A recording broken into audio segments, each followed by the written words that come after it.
Un jour, j'ai dit à mon grand-père, grand-père, bientôt je vais me marier. Et mon grand-père m'a dit, mon fils, sache désormais que tes jours sont comptés sur terre. Je lui ai dit, mais pourquoi grand-père? Il me dit, parce que le mariage, c'est la seule guerre avec laquelle tu dors avec ton ennemi tous les jours. Mon grand-père m'a dit, fils, quand tu veux te marier, mieux vaut un bon célibat qu'un mauvais mariage.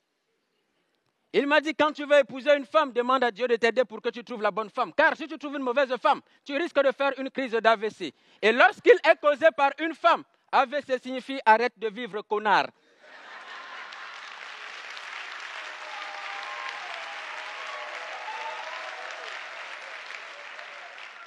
Ça, c'était mon grand-père.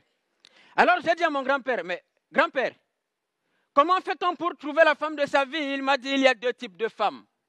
Les belles et les moins belles. Mais si tu veux la paix dans ton foyer, n'épouse jamais une belle femme. Car qui épouse une belle femme a les mêmes problèmes que celui qui cultive son champ de maïs au bord de la route.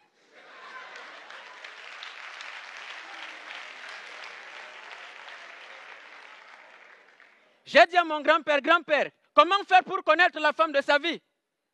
Comment faire pour savoir qu'une femme peut rester dans un foyer? Et mon grand-père m'a dit, observe le comportement de ta belle-mère. Les tigres ne donnent pas naissance aux agneaux.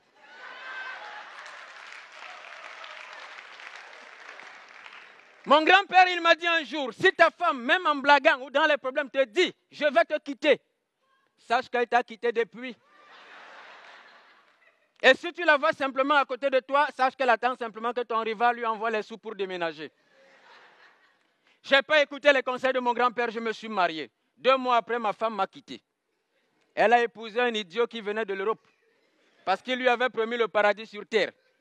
Après avoir passé 2 semaines dans la maison de ce petit cancre, elle me rappelle au téléphone un matin, elle me dit, chérie, s'il te plaît, excuse-moi, je sais que j'ai merdé, redonne-moi ma chance, est-ce que je peux revenir vivre avec toi? Je me suis mise à rire.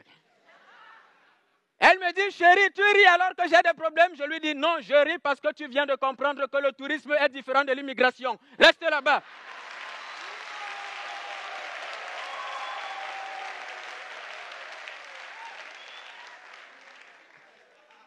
Je suis allé voir mon grand-père.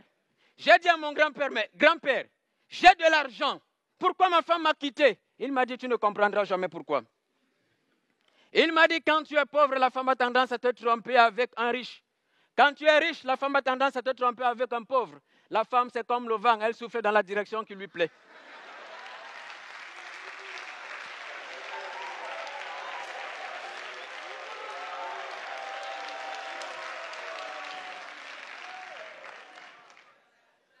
J'ai dit à mon grand-père, grand-père, j'aime mal.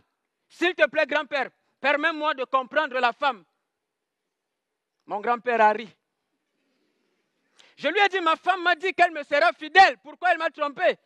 Mon grand-père m'a dit, la fidélité aujourd'hui, cher fils, à l'heure des nouvelles technologies, ne se déclare plus avec la bouche, mais c'est dans le téléphone. Je lui dis, pourquoi? Il me dit, parce que pour déshabiller ton partenaire, tu n'auras jamais besoin de code. Mais pour allumer le téléphone de ton partenaire, il te faudra un code, car nos téléphones sont devenus plus intimes que nos parties intimes.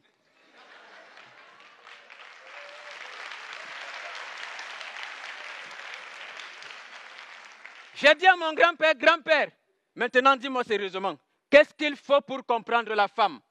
Et mon grand-père m'a dit, mon fils, aucune science, aucune étude, aucune analyse médico-légale, aucune doctrine, aucune religion ne comprendra la femme. Car si Dieu avait voulu que l'homme comprenne la femme, il n'aurait jamais endormi Adam pendant qu'il criait Ève.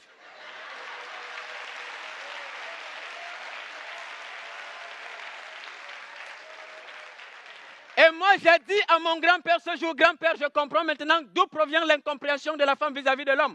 Pourquoi Dieu a fait cela? Pourquoi Dieu a-t-il endormi l'homme pendant qu'il créait la femme? Et mon grand-père m'a dit, c'était simplement pour que l'homme aime la femme sans se poser de questions. Bonsoir.